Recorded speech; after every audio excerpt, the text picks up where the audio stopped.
Get this done by working together as a team. Jeez, bub. Keep buzzing in my ear.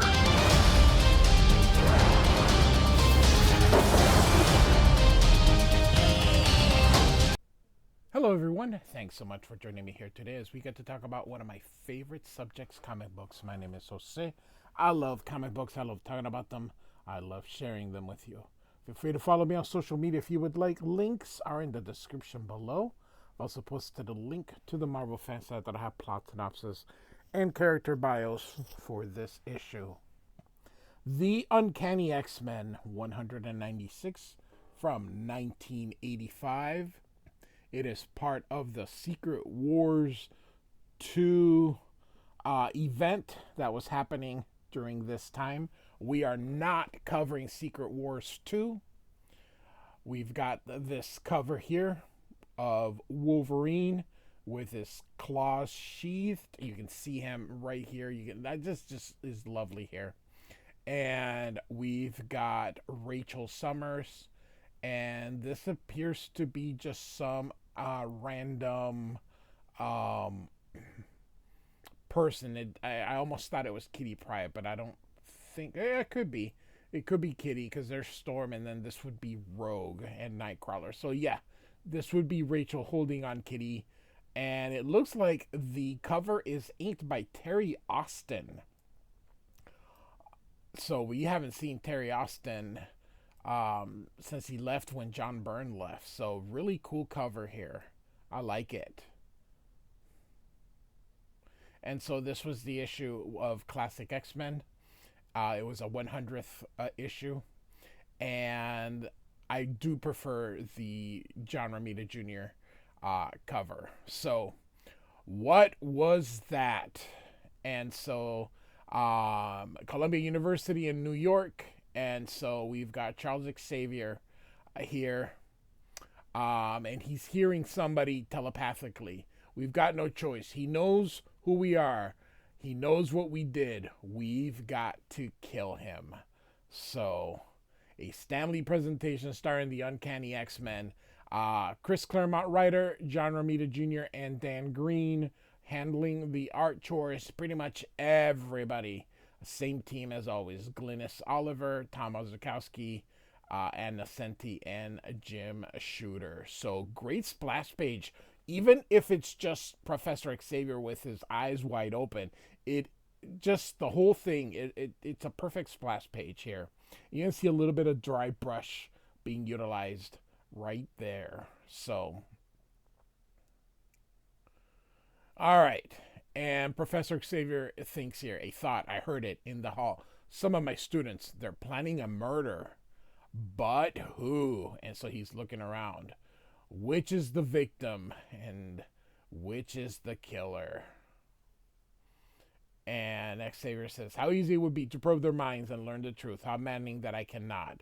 With all that has happened since I was mugged and very nearly slain, my psychic resources have been stretched so thin that I can no longer screen out other people's thoughts. To avoid being driven by that racket, I've been forced to use drugs to reduce my telepathic sensitivity to nearly nothing. This momentary flash contact was a fluke. But while I may be powerless, mind-blind, I'm still far from helpless. This mystery must be solved. The crime prevented. And so we are now in East Africa. We're checking in on Storm, who is back in Kenya here. Well, Ododo, you are home. Have you found what you're seeking? Solace, a time of peace for relaxation and reflection. That much at last, but not the answer to who and what I am or where I belong. That sounds a lion. He wears a silver mane. His hair matches my own. Is that an omen? He seems friendly. Goddess, and so he shot. No. How could you shoot such a noble beast? No. And then she shot herself. So, we, of course, should know who it was that did this. Since they're going to be this will come into X-Men 200. So Chris Claremont is building a little bit of an upcoming story here. And so these are the Fenris twins, the Strucker, von Strucker twins that together they're collectively called Fenris here. And so Andrea says, I believe, brother, we've seen the last of that interfering, insufferable, arrogant woman. Of course, he uses a derogatory term here from South Africa. Anyway, her brother says, a magnificent shot, Andrea, but I wish you'd left that pleasure to me. After all, I was the one she struck. And Andreas says, that insult was avenged, Andreas. That is all that matters. And so Andrea and Andreas, and they're like, poaching is one thing, but I didn't bargain on murder. Poaching. And so you were needless to Kramer. The bribes we paid will more than guarantee our safety. As far as your sorters are encountered, we were never here, and this incident never happened. Unless, of course, a foolish guide takes it into his head to say something he shouldn't. That would be most regrettable, she says. We'll take the lion for a trophy, leave the savage to rot. And so back to New York City. And let's see here. Looks like we're reading here, so I don't know who is saying that at the moment. It looks like Professor Xavier is meeting the students here. Ododo got our pictures in Nairobi, Rogue. Her letter says she likes your new hairstyle. She sounds really happy. Kitty, save that for later, please. I am conducting a briefing. Sorry, Professor, says Kitty.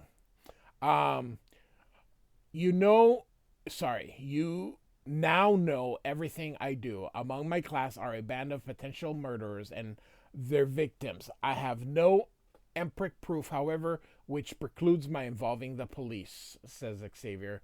My hope is that the X-Men will be able to discover those involved and thereby preventing the crime from occurring. Since we've no idea when the killers will strike, time must be of the essence. So the professor is getting the band back together. It looks like Magneto is here, and so is Lee Forrester. So I don't think much developed of that relationship, that Claremont, at least not in X-Men. So maybe in New Mutants, but I haven't read them in forever.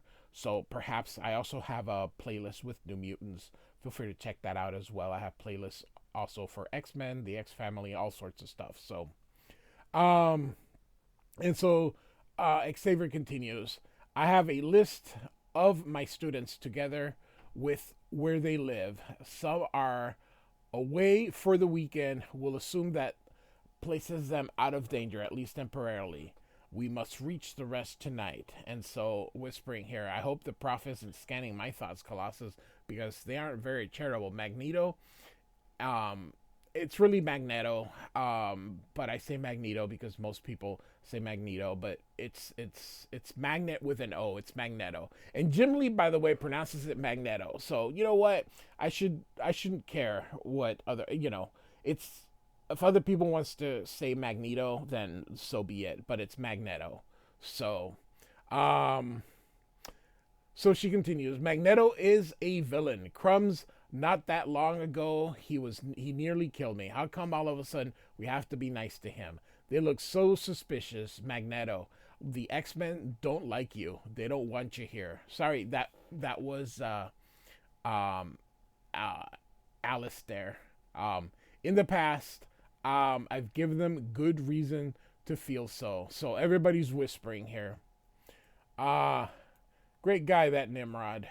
Anyone deserves a front page headline, it's him. Man's been doing an number one first-rate job. Know what I mean? The Big Apple's own hero. Somebody who looks out for the little guy instead of spending all his time saving the world or the universe or whatever. And Rogue says, Wolvie, what's up? You've been staring at the professor all evening. You've been watching him for days. Something ailing you? And Wolverine says, maybe, maybe not. And Rogue says, you want some help? I'm obliged, Rogue, but you can't. And so Kitty says, Professor, why not psyprobe your students? Why put us to all this trouble and take so great a risk with the victim's life? I would if I could, Shadowcat, but I'm in the midst of and then he pauses, delicate experiment. which requires me to neutralize my telepathic abilities. For the time the inhibitor drugs wear off, it may be too late. And so Rachel thinks here that medicine doesn't affect Professor Xavier's mental shields. They're as strong as ever. I can't read even a single thought, but I don't have to know he's lying. Kitty senses it too. I don't understand why he would do such a... And then she pauses and goes, huh? And looks elsewhere to the side. And so Rachel sees this blonde guy here and says, that man, I've never seen him before, but I know him. And then we see the involving startle. So it'd be like a question mark, exclamation point, question mark. I never took my eyes off him. He never moved. How'd he get inside? So this could perhaps be the Beyonder or one of the... And so, hey, what are you doing? Where's your manners? And he says... What are manners? Define the term, please. You're a foreigner, Pally. Okay, you want something? You don't grab for it. You ask nice. Say please, say thank you, that sort of thing. What's the matter? They don't teach you nothing at home? Please, say thank you, that sort of thing. You got it, fella. And she gives him a sandwich. That substance appears part organic, part inorganic. Other entities seem to ingest them, but to what purpose? And so... will it affect the strange emptiness I perceive within my adopted body form? Yup, it must be the Beyonder. That food, eat it, and you won't feel hungry. Your presence, I felt it in Los Angeles. We have met, says Rachel. Who are you? And then Kitty interrupts and says, Rachel, why'd you leave the table? Who are you talking to? And Rachel says, he's here, and... Kitty says, who? And the guy says, he's gone. He vanished. No one was ever here, kiddo. You were speaking to thin air. And she says, but I saw it. I didn't imagine it. Hey, where's that foreign creep? He left without paying. He ripped us off. And off panel here says, too bad Nimrod ain't here. I bet he'd teach that bum a lesson. So Nimrod, of course, is someone else who will be sort of coming after issue 200. We've seen him already before, but the build-up of the X-Men versus Nimrod will be after 200. So Rachel says, something very weird is going on, but please don't tell the others. They probably think I'm crazy enough as it is. And Kitty puts her arm around her. We do not. You're at least as sane as Rogue. And she says, thanks a lot. So, and Kitty thinks here, the only presence a race spotted in LA was the Beyonder. Does that mean the louse is in Manhattan? Is he following us? I'd give anything for the power to wipe him off the face of creation. It's no less than he deserves. And where is Nightcrawler? He's team leader. Now more than ever, we need him with us. So she's referring to when Rachel took on the Beyonder in the New Mutants. As I mentioned before, I do have a playlist. And so we are in St. Anne's Church, and Nightcrawler teleports inside, and he says, forgive me if I startled you. Well, teleporters take a little getting used to, he says. And then Nightcrawler, especially when they look like demon. And the priest says, I've seen worse. Something seriously wrong, Kurt? I can hear it in your voice. And he says, ja, which means yes. I need to talk to Michael or I shall go mad. I fear I have beheld the face of God, only to discover that he is a monster. He's referring to the Beyonder. The X-Men were abducted by a being called the Beyonder. He destroyed an entire galaxy and used its substance to create a fantastic world wherein we and other heroes and supervillains fought a cosmic war hidden from the eyes of the universe. He performed what I can only call miracles, just like in the Bible. But now he has come to Earth. Father, since joining the X-Men, I have encountered beings so powerful they would seem to any of us as gods. Yet compared to the Beyonder, they are nothing. What then does that make him? Is this God? I tell myself this cannot be, but if he is not, who is? Do you understand, Michael? This creature can destroy the earth in an instant. How can the Lord permit this entity to threaten humanity and perhaps the all creation is perhaps all creation, unless a beyonder is God. But if he is, how then can I believe in such a thing? My faith sustained me in times of utter despair, when death seemed certain, and I was sure there was no hope.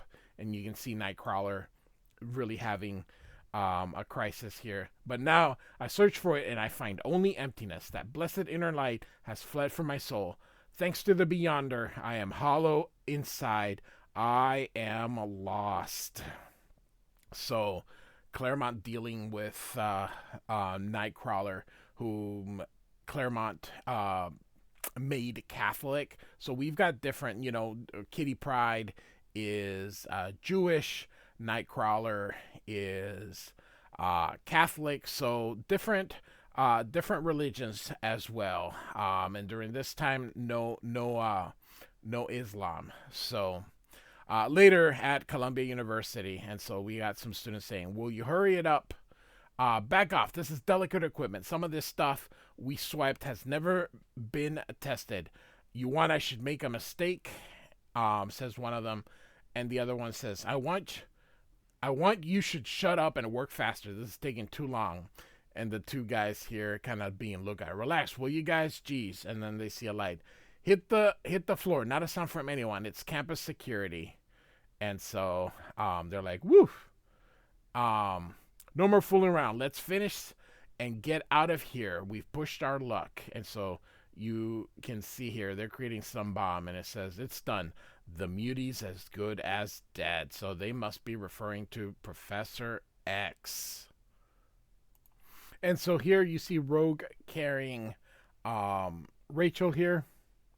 And she says, anything, Ray? And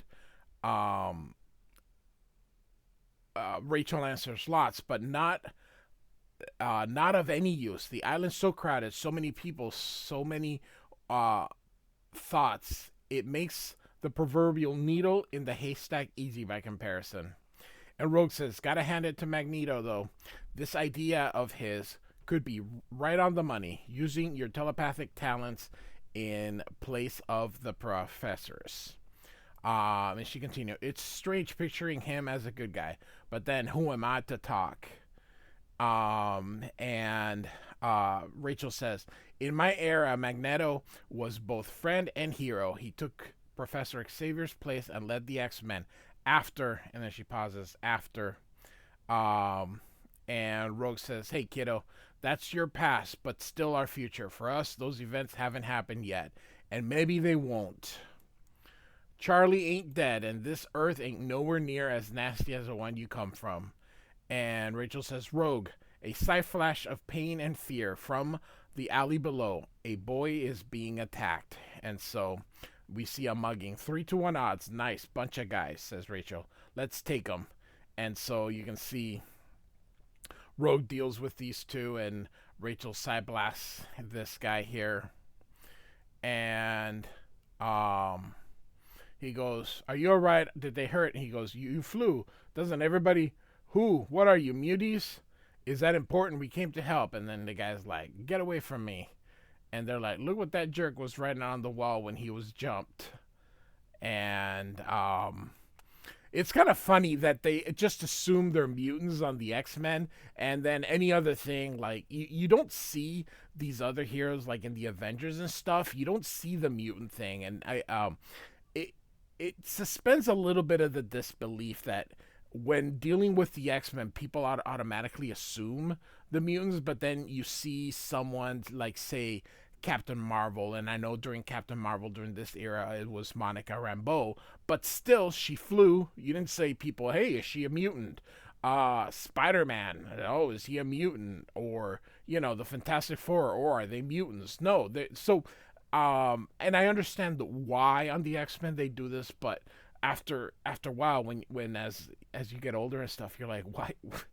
What makes you suspect Rogue is a mutant, but not anybody else that flies in the Marvel Universe? So, all right. And Rachel says, your world is nowhere near as nasty as mine. Open your eyes, Rogue.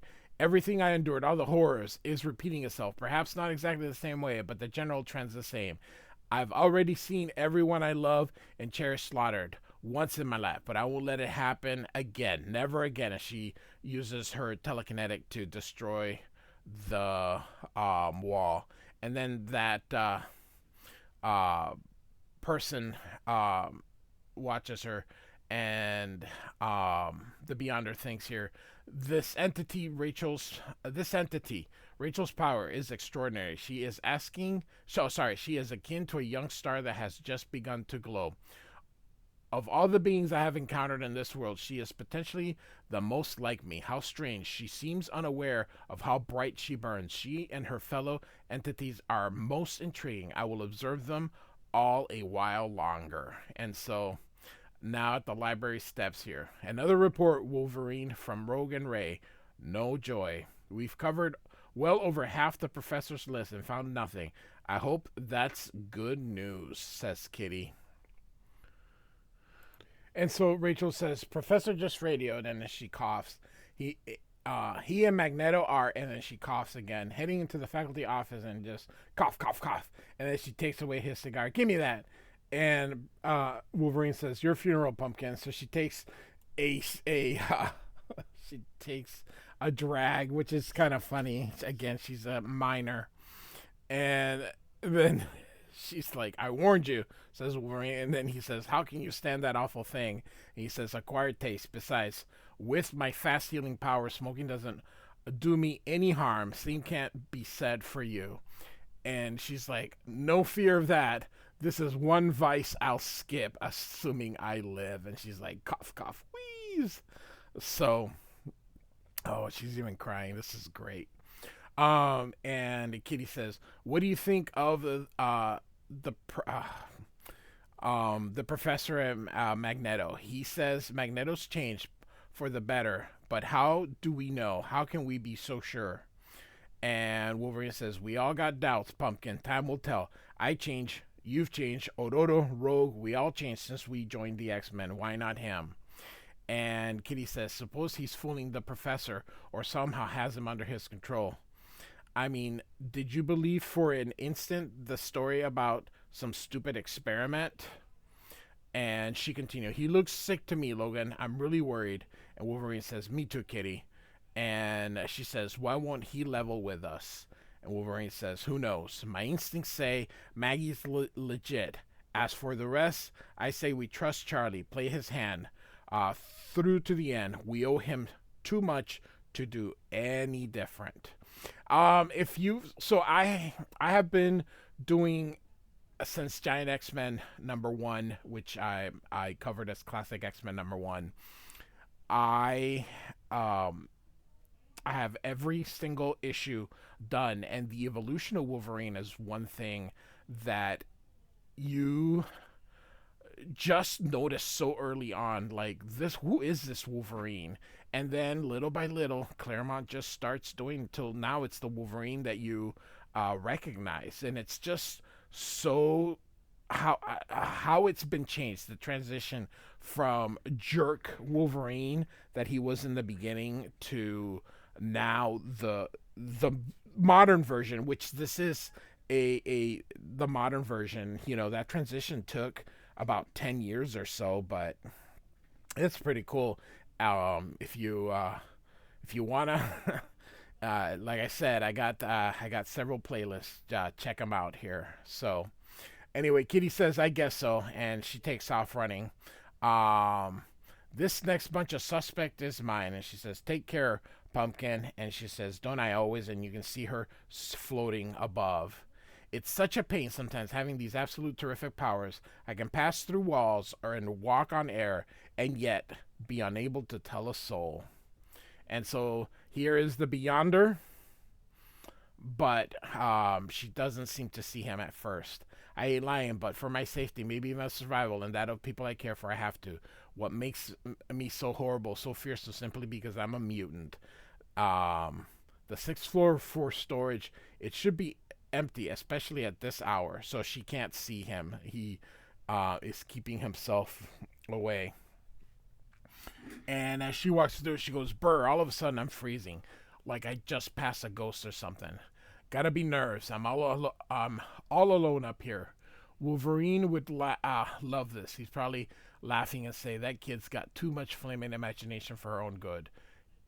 Can I help it if he's right? And so here she goes down and when are we going to get some results, Phil? And one of the guys says, be cool, John. Be patient. Worrying won't make things happen any faster.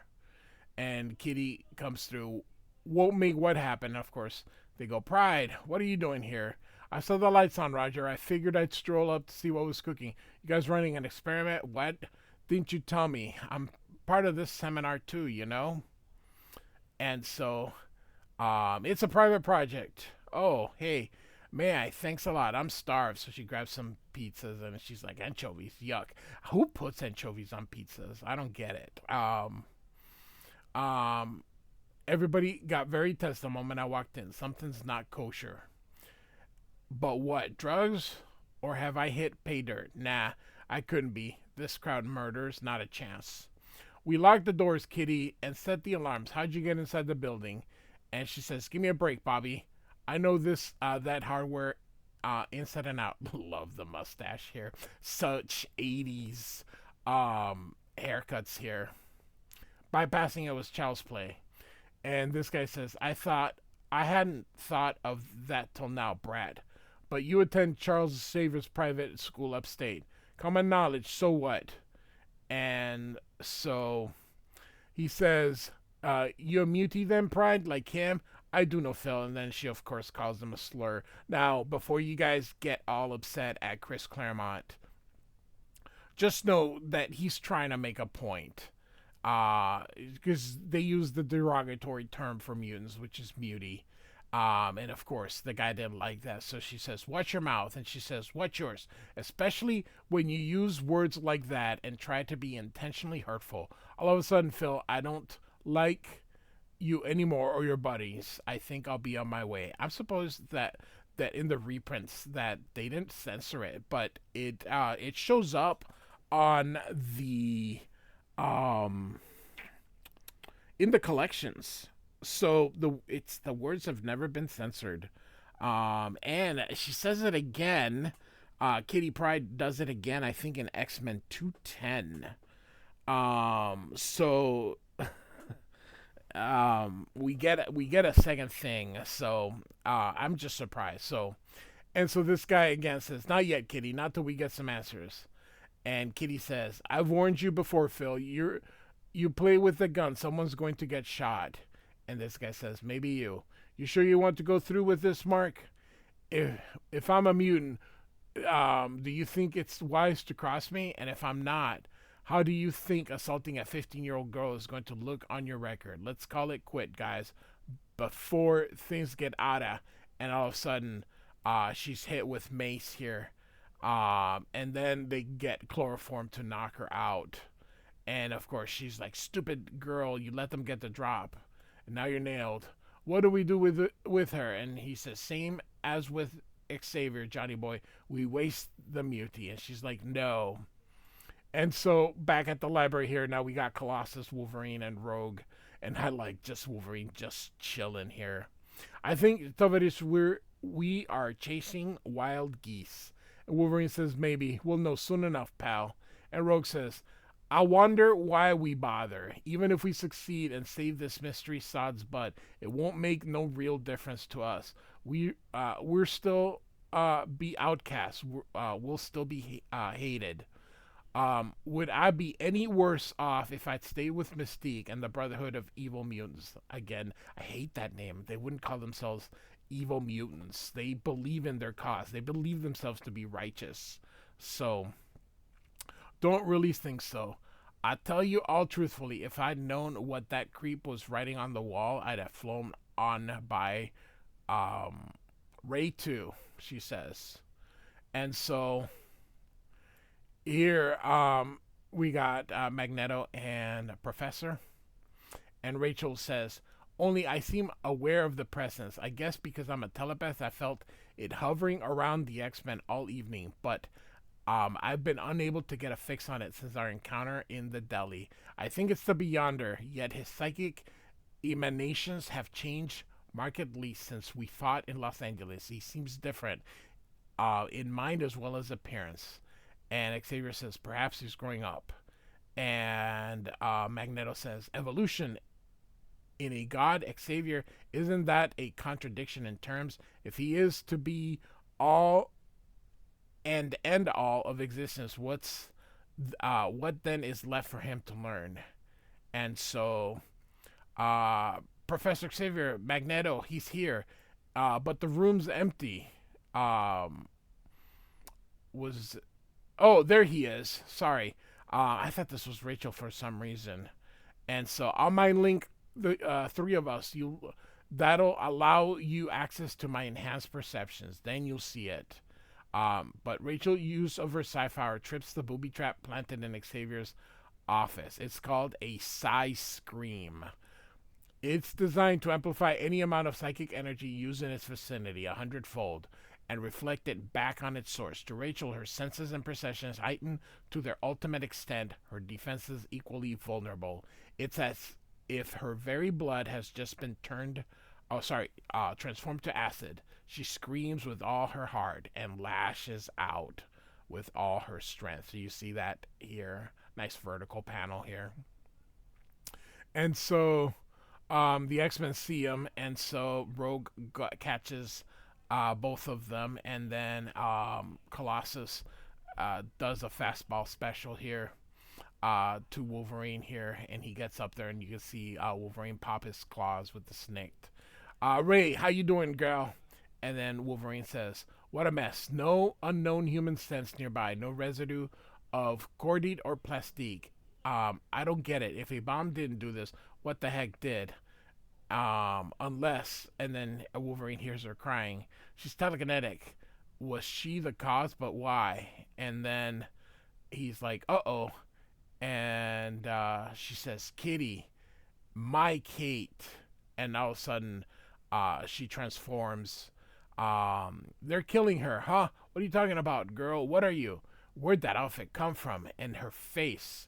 So this is out loud, and this is her thinking. And of course, this is what she looked like when she was hunting mutants. Just as they tried to murder Professor Xavier. And Wolverine says, Ray, where are you going? Tell us what happened. Rachel. And so this guy here, Phil, for heaven's sake, don't. Too late for second thoughts, Mickey. That explosion we heard means Xavier's history. But we won't be safe until we dispose of the only witness, his mutie protege, as well. And so here comes Rachel. Leave her alone as she busts through. Great coloring job.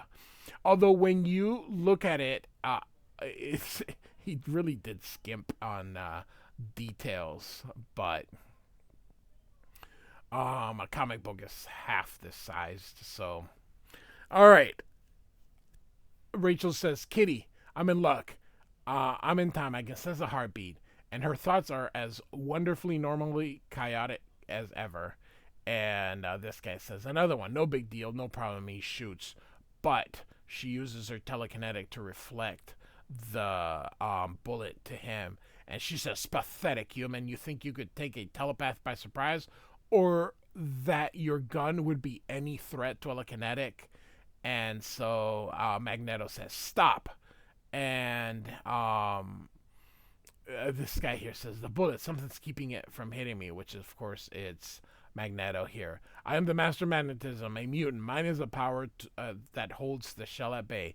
Even as the young lady struggles with all her considerable might to push it onwards. Rachel, I beg you, forbear. And she says, it's no less than they would cheerfully have done to us, Magneto, which is funny of them saying it, and just how the face turn of his. It's no more than they deserve. And so she gives them a psychic flash there. And Magneto says, that was once what I believed, and see what it has achieved. I am hunted the world over. My name has become almost a synonym for madness and evil. My children have disowned me. I am as feared, Rachel, as I am hated. And he continues, the worst of all, those whose lives I sought to safeguard, whose bright future to ensure are no better off. Indeed, I have probably made their existence far worse. And she says, "You don't understand. These scum beat the professor like an animal. These are the killers he set us to find, unaware that he was the victim. I see their thoughts and memory. In their minds, they'd have murdered Kitty too if I hadn't prevented it. There's no remorse in them, no pity. We're muties. We're not real people. We're inhuman alien things." And Magneto says, "Theirs is a hatred born of ignorance and fear. Will you now, by your actions, justify the fear and hate?" And Rachel says, "Look at what they've done to me. In these clothes, in my own era, as a hound, I hunted mutants. Humans like them made me do it. And worse, I killed Magneto. People I knew and sometimes I loved," she says. And so, great panel here. Rachel continues, "I never wanted you or any of the X-Men to know. I couldn't bear it.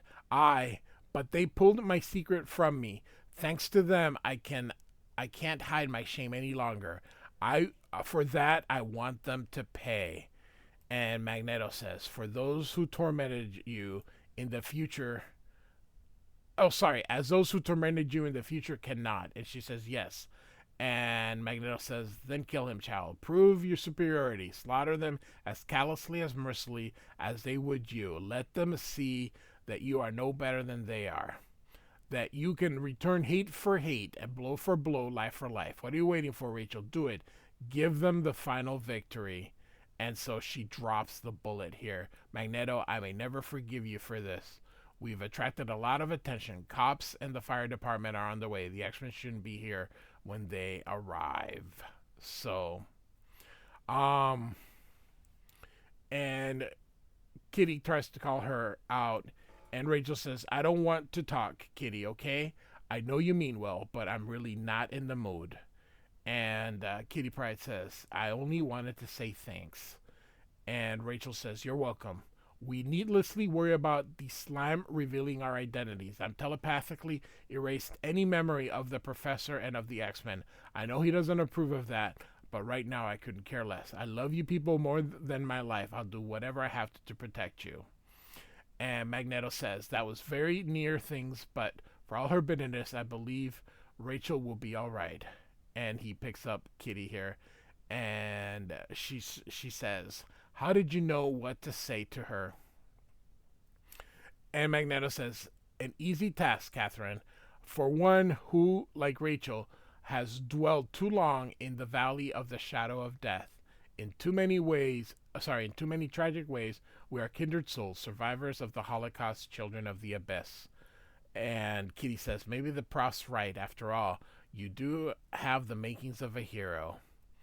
And Magneto says, "No, I'm no hero, merely a man who has seen and done and endured what can never be forgotten or forgiven." And so the Beyonder says some stuff, but it's really not important because, again, we are not following Secret Wars 2. So, all right, next issue, To Save Arcade. Uncanny X-Men 196 by Chris Claremont, John Romita Jr. with Dan Green. Like and subscribe. I do thank you for listening. Goodbye.